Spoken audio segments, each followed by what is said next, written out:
Não tenho realmente uma explicação para o que aconteceu. Eu tenho algumas ideias, mas aqui está a história. Eu sou um recém-formado no ensino médio, a caminho da faculdade durante meu último ano. Eu tinha um trabalho trabalhando para o meu avô em uma fazenda, mais ou menos como um gerente de fazenda.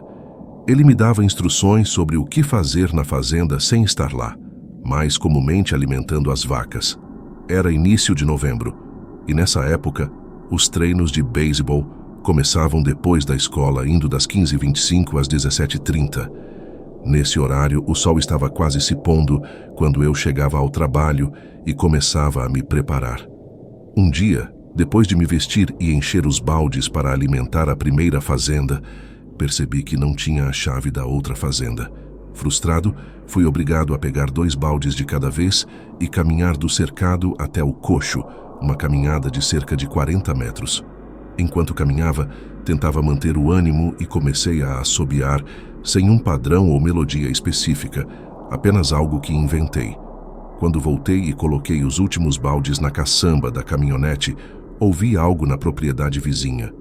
Era um assobio estranho, pensei, já que ninguém morava perto daquela propriedade e parecia muito próximo. Racionalizei que poderia ser um sabiá ou algo assim e continuei minha vida. Nos próximos dias, não assobiei, mas o assobio continuou lentamente. Ao longo desses dias, ficou mais claro até soar como um assobio regular. Eventualmente, ficou mais alto. Quando ouvi pela primeira vez, era muito fraco, quase não percebi sobre o som dos meus passos na grama. Nos últimos dias, eu meio que me acostumei com o assobio e meio que esperava por ele. Um dia, quando não veio, fiquei um pouco decepcionado. Desta vez, eu trouxe a chave e fui até a cerca, começando a mexer nas chaves. Quando as deixei cair na grama, soltei um "droga". Enquanto procurava por elas, ouvi um som muito fraco vindo da outra propriedade. Um gemido baixo. Estava ficando mais alto. Neste ponto, eu não estava assustado, mas sim curioso sobre o que estava acontecendo lá. Deixei minha caminhonete estacionada em frente à propriedade e caminhei alguns metros pela estrada, pulando a cerca da propriedade onde ouvi os sons. A terra lá subia em linha reta e era densamente arborizada por toda parte. Quanto mais eu subia, mais densa ficava. Olhando para trás agora, percebo que cometi alguns erros que poderiam ter me machucado. Enquanto subia a colina, ocasionalmente ouvia o murmúrio, ainda bem longe. Enquanto caminhava, um cheiro ruim começou a atingir meu nariz, uma estranha mistura de lixo e cachorro molhado, ou algo assim. Ouvi algo quando estava prestes a subir a colina. Droga. Um som seco, baixo e bastante distorcido. Droga. Veio de alguns metros à minha frente. Parecia a voz de um fumante de 60 anos dizendo droga muito lentamente. Automaticamente, pensei que alguém estava na nossa propriedade, meio irritado e paranoico. Comecei a me mover mais devagar, não queria que esse cara me ouvisse antes de eu vê-lo. Continuei indo e parei para ouvir quando ouvi outro som. Droga, droga. Este cara estava agora repetindo o que eu dizia, e percebi que sua entonação estava mudando. Ele estava perfeitamente imitando-me, minha entonação, literalmente tudo. Ele até imitou minha frustração quando eu disse isso, com raiva e meio assustado. Agora, eu me levantei e comecei a subir a colina. Acendi a lanterna do meu celular e disse: "Isso é propriedade privada." Fui interrompido na minha frase quando cheguei ao topo. A luz iluminava apenas vagamente essa figura nua agachada a poucos metros de mim. Seus olhos eram iluminados pelo fraco brilho da minha lanterna. Automaticamente, senti que algo estava errado. Isso não era uma pessoa comum. Seu pescoço era mais longo que o normal, e quando cheguei ao topo, ele torceu o pescoço e virou a cabeça para me olhar, sem mexer os olhos. Eles eram grandes demais e a cabeça era grande e fina. Ele estava agachado como um bailarino. Observei seu corpo.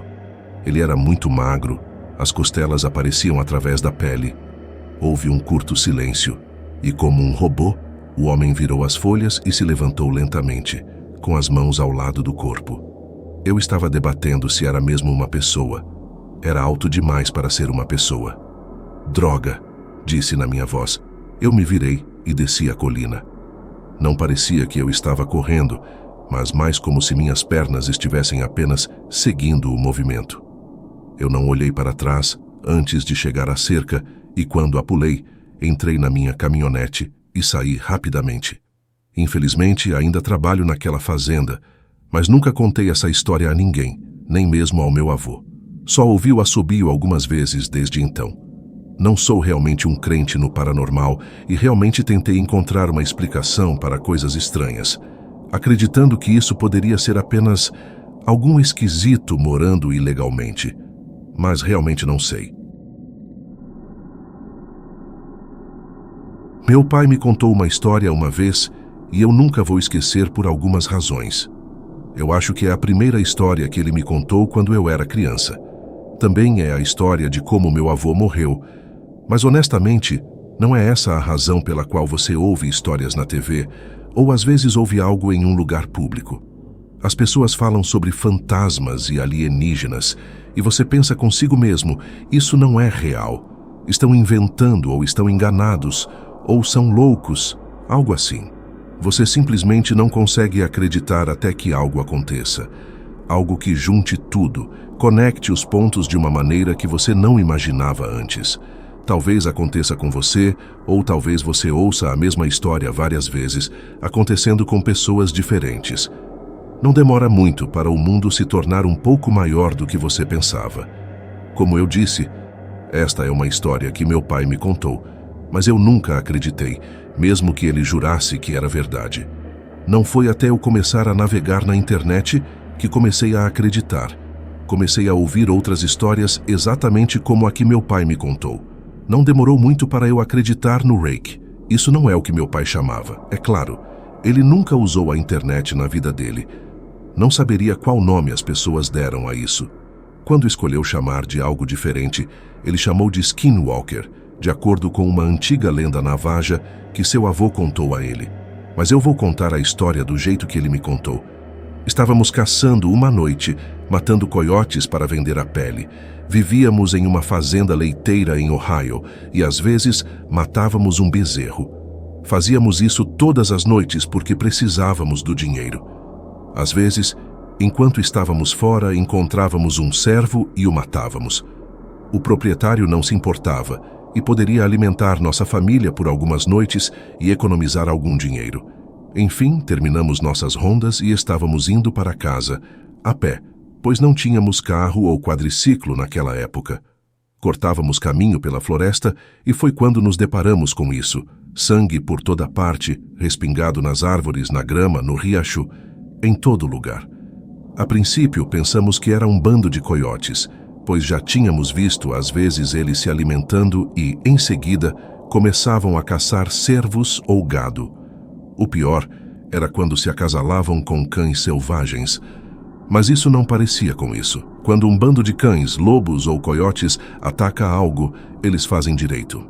Escolhem um fraco, doente, velho ou pequeno, o caçam, o encurralam em algum lugar onde não possa escapar e então o conduzem até o maior, o alfa.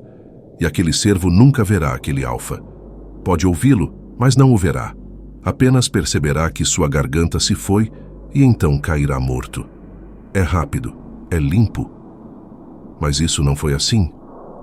Algo havia corrido em direção a um grupo de veados. Coiotes não atacam um grupo e lobos também não, porque teriam muita luta.